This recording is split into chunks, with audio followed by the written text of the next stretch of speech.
তুমি চেয়েছিলে পাশে বসে, আমি বসলাম। তারপর আমি বললাম, থেকে যাবে তো? তুমি বললে, ছাড়বো না কখনো। আমি বললাম, আমি কবিতা ভালোবাসি। তুমি বললে, কবিতা হব।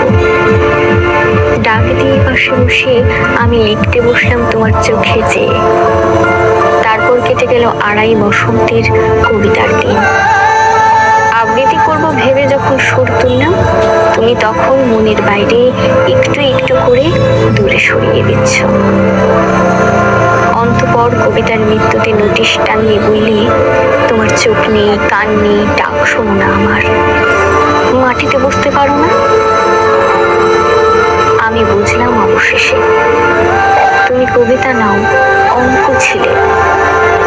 আমি ঠিক বুঝতে পারিনি, কবিতা ভেবে মুখস্থ করে নিচ্ছিলাম। কিন্তু